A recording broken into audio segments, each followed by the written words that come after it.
Welcome to the mid-season summary of Series 1 of HBO's The Last of Us, covering episodes 1 through 5. Let us begin. Episode 1. The first episode, When You're Lost in the Darkness, begins decades prior to the outbreak. John Hannah sets the severity of the issue by highlighting the catastrophic dangers of fungi in the 60s, before suddenly jumping forward to 2003, where we meet Joel, a main protagonist, and Sarah, his daughter. It's Joel's birthday, but despite this fact, he doesn't get a cake, nor does he make pancakes, facts that will later have some significance. After returning from a long day's work, Joel is called to bail out his brother, Tommy, a veteran, from jail after getting in a fight, claiming that he stepped in to defend the waitress some bloke was swinging at. Joel drives off and leaves Sarah in bed, only for her to wake up wondering what is going on. Going downstairs, she sees the neighbour's dog at the window and tries to return it. However, it bolts. Upon entering the house next door, Sarah is horrified to see the havoc wreaked by the elderly neighbour, tearing out the flesh of her family before turning her eyes on Sarah.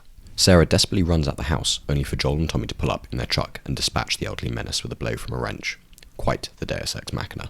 They then all try to leave the city, but encounter military blockades and a plane crash, rendering them to go on foot.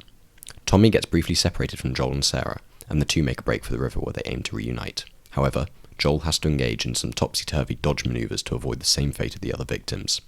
They manage to get to the riverbanks before being stopped by a single military personnel, who is told over the radio to execute them, regardless of their infected nature. In a desperate attempt to save his daughter, Joel makes a lunge, but is too late. Sarah was shot. Imminent to suffer the same fate, a gunshot rings out and the man falls to the ground. Tommy re-emerges with his rifle. Distraught at this loss, Joel is inconsolable, and that concludes the epilogue, before jumping 20 years forward, where we witness the consequences of the outbreak. The year is 2023, the location Boston. We are thrown into the midst of the shenanigans in the quarantine zone, where Joel, years older, is shoveling dead infected bodies into a fire pit for work, before Tess, his partner of sorts, sees one of the bodies as a child. The state of the world hits. Joel makes a non-seductive eye contact with a soldier before stepping into an alley to do some bartering, and is informed by the soldier of the recent attacks from the terrorist group known as the Fireflies. Cut to Tess, who is now tied up after being mugged off trying to obtain a battery in order to power a vehicle to leave the QZ. An explosion knocks down the wall, courtesy of the Fireflies, and she escapes. But the military police of sorts, Fedra, suspect her of being one, and so into custody she goes. Enter Ellie, the adjoining main character to Joel. This duo is the Matilda and Leon, the Frodo and Samwise the Ganji, as we follow their quests throughout the series. Ellie has been bitten and infected, though she seems to have immunity, and the Fireflies test her sane state by making her hold out her hands and count to 10.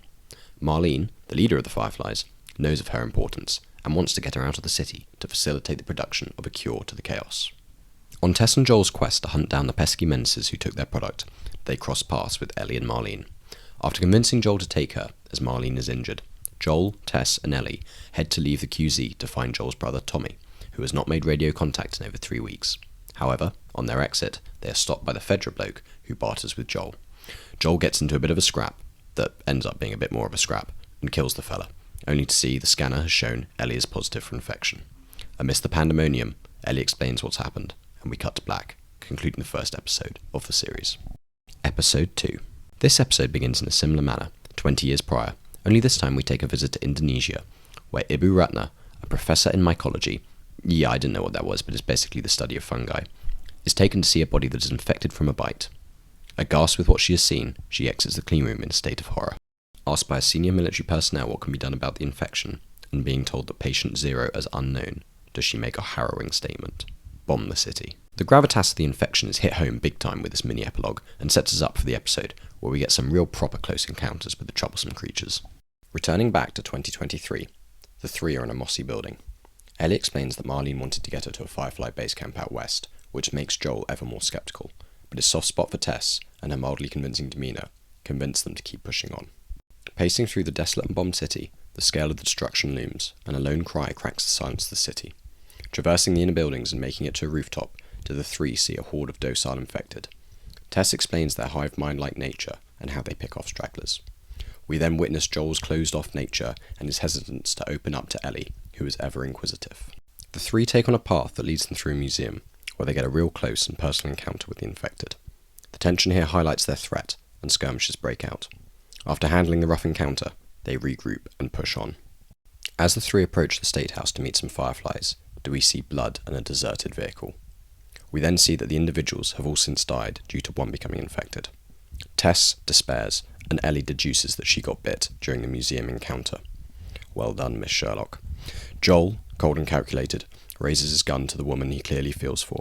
Tess says in her last few words, "Save who you can." Unable to kiss Joel, she makes the sacrifice play, taking out the horde of infected we saw earlier who came rushing as a result of their hive mind in an epic inferno fireball. But before she could get the lighter alit, she is approached by an infected who hasn't fully transformed into the fungus-like creature. Supposedly, because of their connected nature, this infected can detect Tess's desire to kiss, and so the infected does so onto Tess, before being incinerated, concluding the second episode of the series. Episode 3 continues where we left off, following Joel and Ellie on their path west, passing atrocities of mass graves and down plains, where they are heading to Bill and Frank's house. They make a stop at a gas station for Joel to find one of his stashes, and Ellie finds a basement with a trapped infected amongst the rubble, where she takes her wee little knife and jabs it into its head, killing it, marking the first step of Ellie's character arc from little girl to independent woman. We then learn of the cause of the infected, with Joel explaining how fungi evolved and got into the global food supply, infecting the grain produce. Remember how Joel didn't get a birthday cake, nor had pancakes, and was on the Atkins diet? Yeah, well, that's how he survived the initial wave of infections. We then take a ride in the DeLorean back to 2003, where we see a man in his basement emerge after the area has been evacuated. This man, Bill, played by Nick Offerman from Parks and Recs, leaves his house, gathering supplies, from fine wine to materials, and makes a full-blown safe house. Whilst tucking into some mad good food for the end times, one of his alarms is triggered. Cautious on approach, Bill finds a man, Frank, who claims he's trying to make it to Boston. Out of perhaps loneliness, Bill lets him in and feeds him. After seeing a baby grand piano and strumming some tunes, does Frank realise that Bill is playing thereafter because it reminds him of a man he lost. The two then share an intimate moment. The episode follows their escapades and time in the house for 3 years before they have an argument about the state of the area, and Frank reveals that he's made radio contact with 2 people, who happen to be Joel and Tess, to Bill's bereavement. We then see them around a table, all civilised with Bill and his gun at his side. Joel sympathises with Bill's tentative nature. They offer to do some bartering for some strawberry seeds, concluding their encounter.